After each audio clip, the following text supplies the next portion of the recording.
If we're anti-war, we create an enemy that we're actually at war with. If we're for peace, it's positive energy, it's creative energy that we can move forward with and create in our world more of what it is we want. Now, there's a theory called 2 plus 2. And the first two things are the greatest source of our misery, our suffering, our anguish, our anger are events in the past, painful memories, or fear and anxiety for the future. Two greatest sources of our dis-ease about life, the past and the future. Now, there's two different ways that we can look at these two things. We can be actively engaged, or we can be passively disengaged. Now, actively engaged is when we call up a memory and we are reliving the situation that took place.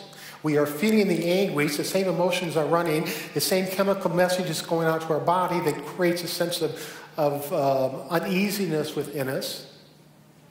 And we're passively disengaged. We're viewing it as the observer. And each and every one of us has that ability. We can observe our lives by rising up to a higher position in our minds and looking down on them. Now, as an example, let's go for a roller coaster ride, an imaginary roller coaster ride.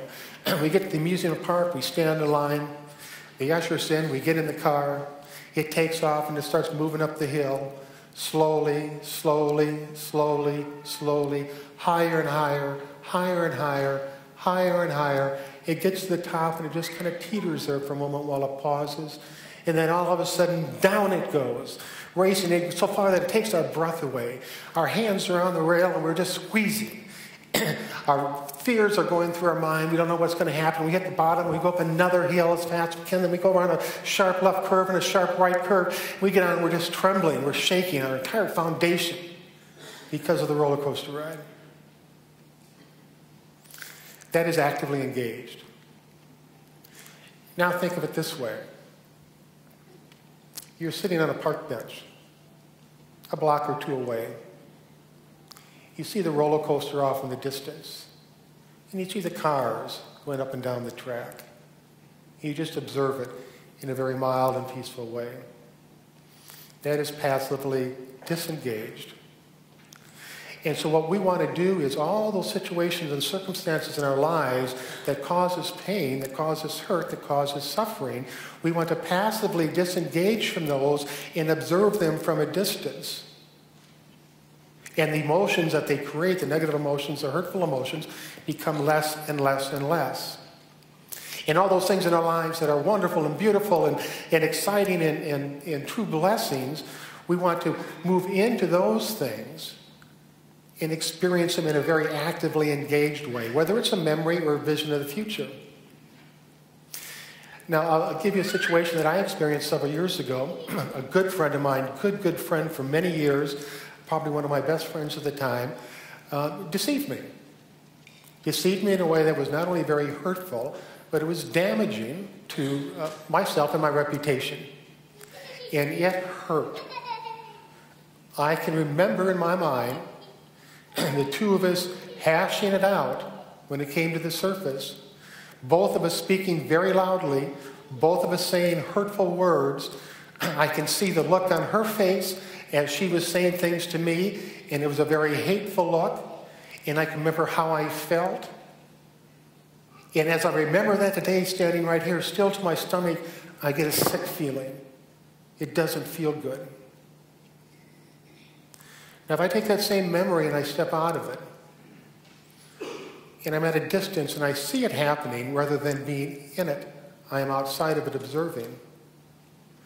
And then I take that same image and I move it further away, and further away, and further away, until in my mind's eye, it is nothing but a little postage stamp. It's just an activity of life so small it has no right to affect me at this point in time in a negative way. It is one slide in the film of Duke's life. We can do that with anything, whether it's a past memory, we distance ourselves from it, we move back a little bit, and we observe it, We preserve our behavior and the other person's behavior, but there's not an emotional attachment to it. It's the same thing with the future.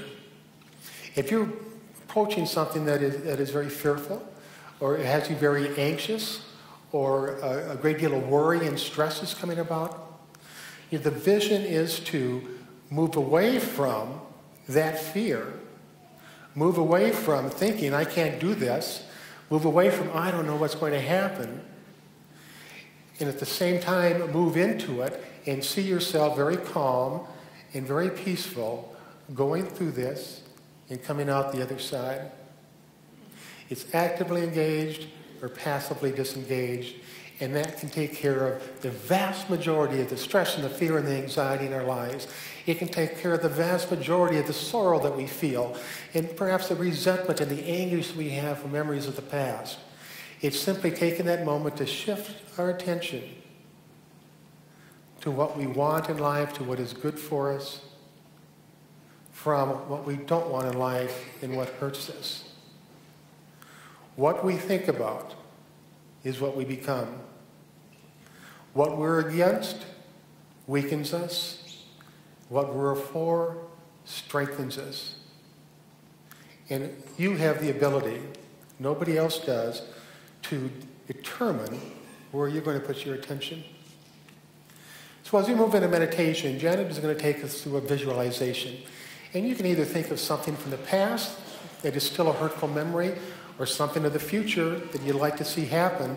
And in your mind's eye, just know that the experience you create to the mind is real. The mind cannot tell the difference between something real or something imagined with great emotion. We'll now move into meditation.